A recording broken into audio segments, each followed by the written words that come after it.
आता अपरोक्ष हे सगळे व्यवहार होत होते आणि हा सुद्धा एक खूप मोठा फ्रॉड आहे। या सगळ्याच्यामध्ये तुमच्यावर पण आरोप होत आहे, तुमच्यावर आरोप होत आहे की तुम्ही सिलेक्टिव्ह प्रकरण हातात घेता। कारण गडकरींच्या संदर्भात तुम्ही म्हटलं होतं की सिरीज लावू, आणि पुण्यातच जैन बोर्डिंगचा ज्यावेळी विषय झाला होता त्यावेळी देखील तुम्ही भूमिका घेतली नाही, अशा पद्धतीचे आरोप तुमच्यावरती होते।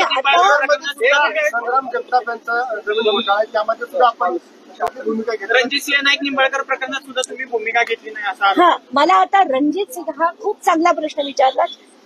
मुंबईच्या जेवढे हॉस्पिटल्स आहेत तर मुंबईचे हॉस्पिटलच नाहीत, मुंबईचे हॉस्पिटल, गार्डन, स्विमिंग पूल, क्लब हे सगळंच्या सगळे राजकारणी घेत आहेत। तर मी जेव्हा काल एक ट्विट केलं की पदमसिंग पाटील हे जी जमीन, हे शताब्दी हॉस्पिटल जे 500 कोटीचं बनवलेलं आहे ते 580 बेडचं हॉस्पिटल घेण्याचा घाट घातलाय, तेव्हा सुप्रिया सुळे यांनी असं म्हटलं की तुम्ही त्यांचं नाव घेतलं, पण तेरणा आता सध्या रणजित पाटील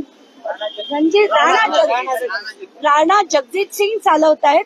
तर राणा जगजित सिंग त्यांचाच मुलगा आहे, बीजेपीचे एमएलए आहेत, त्यांच्या पत्नी राष्ट्रवादीत आहेत। तर हे जे घाण किचाट राजकारण आहे ना, बीजेपी, राष्ट्रवादी, कोणी आज इथे शिंदे गटात, कोणी उबाटा गटात, हे सगळं आमच्यासारख्या सामान्य लोकांना कळत सुद्धा नाही। कारण आताच्या गटकेला याच रणजित सिंग निंबाळकरांच्या पत्नी या राष्ट्रवादीतच आहेत, त्यांच्याकडनं त्यांना तिकीट मिळाले।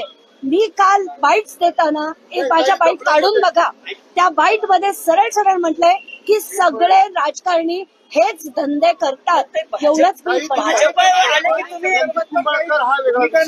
राणा जगजितसिंह हा वेगळा विषय, तुम्ही क्लिअर सांगावं, रणजित निंबाळकरचं सांगताय का राणा जगजितसिंह पाटील? मी जो विषय मांडते तो